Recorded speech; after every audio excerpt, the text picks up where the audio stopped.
Shalom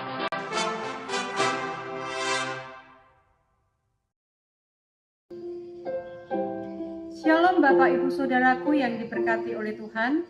Saat ini saya mengajak Bapak Ibu Saudaraku merenungkan firman Tuhan yang berhubungan dengan bagaimana peran serta kita sebagai orang Kristen untuk membangun toleransi dalam keberagaman. Pertama-tama, mari kita lihat apa yang dimaksud dengan membangun toleransi dalam keberagaman.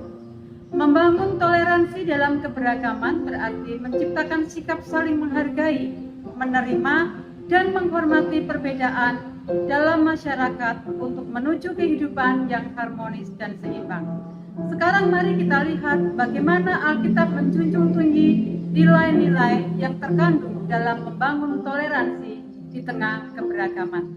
Kolose pasal 3 ayat 13 berkata, "Sabarlah kamu seorang terhadap yang lain, dan ampunilah seorang akan yang lain apabila yang seorang menaruh dendam terhadap yang lain. Sama seperti Tuhan telah mengampuni kamu, kamu perbuat jugalah demikian." Bapak Ibu Saudaraku, saat ini kita hidup di tengah masyarakat yang semakin beragam. Setiap hari kita berinteraksi dengan orang yang berbeda suku, agama, pendidikan, dan latar belakang. Dan tidak jarang perbedaan ini menimbulkan gesekan. Tetapi sebagai pengikut Kristus, kita dipanggil untuk menjadi pelopor perdamaian. Firman Tuhan dalam Kolose pasal 3 ayat 13 mengajarkan kita dua kunci penting untuk membangun toleransi. Yang pertama adalah kesabaran dan yang kedua adalah pengampunan. Sabarlah kamu seorang terhadap yang lain. Mengapa? Membangun toleransi dalam keberagaman diperlukan sikap kesabaran. Karena kesabaran adalah kemampuan untuk tetap tenang dan menguasai diri ketika menghadapi perbedaan atau perilaku yang tidak kita sukai. Kemudian juga dikatakan, ampunilah seorang akan yang lain. Bapak Ibu Saudaraku, pengampunan adalah keputusan untuk melepaskan kesalahan orang lain, seperti Tuhan yang telah mengampuni kita. Pengampunan akan menghindarkan kita dari konflik dan salah paham yang mungkin terjadi di saat kita berinteraksi di tengah masyarakat yang beragam. Pengampunan adalah langkah dari penerimaan yang memungkinkan kita untuk mengalami pemulihan hubungan.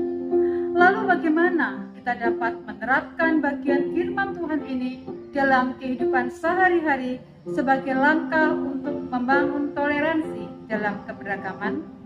Dalam keluarga, saat kita menjumpai ada perbedaan pendapat antara orang tua kita, anak-anak kita, atau antar saudara kita, mari kita terapkan kesabaran dan pengampunan. Dalam lingkungan masyarakat, mari kita bergaul dengan tetangga yang berbeda agama atau keyakinan tanpa memaksakan pendapat atau kepercayaan kita. Kemudian di gereja, mari kita menghargai perbedaan cara beribadah atau tradisi dari gereja lain. Misalnya, kita tidak mengolok-olok gereja yang memakai musik tradisional ketika gereja kita lebih menggunakan musik modern. Lalu dalam interaksi kita di media sosial, mari kita menahan diri untuk tidak membagikan konten yang menyerang kelompok tertentu atau pribadi tertentu. Kita menghindari provokasi dan menghindari ujaran kebencian. Bapak Ibu Saudaraku, membangun toleransi dalam keberagaman tentu memiliki tantangan tersendiri. Kita mungkin diperhadapkan dengan sikap egois, prasangka, dan dendam. Tentu hal ini akan menghalangi kita untuk sabar dan mengampuni. Tetapi ingatlah bahwa Tuhan telah terlebih dahulu mengampuni kita semua. Jadi, jika Tuhan bisa mengampuni kesalahan kita yang besar, masakan kita tidak bisa mengampuni sesama kita? Bapak Ibu Saudaraku yang diberkati oleh Tuhan, membangun toleransi bukanlah tentang seberapa banyak teori yang kita tahu, tetapi tentang aksi nyata kita dalam kehidupan sehari-hari. Kolose pasal 3 ayat 13 mengingatkan kita bahwa kesabaran mencegah konflik, pengampunan memulihkan hubungan. Oleh sebab itu, mari kita menjadi pelaku firman. Di rumah, jadilah pendamai dalam keluarga. Di masyarakat, jadilah teladan dalam bertoleransi. Dan di gereja jadilah pemersatu dan bukan pemecah belah. Toleransi sejati dimulai ketika kita bisa berkata, aku berbeda denganmu, tetapi aku mengasihimu sama seperti Kristus mengasihimu.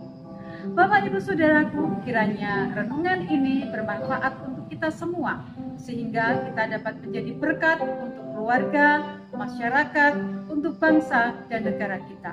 Mari kita tetap bersemangat dan turut berperan serta aktif membangun toleransi dalam keberagaman. Tuhan Yesus memberkati. Shalom.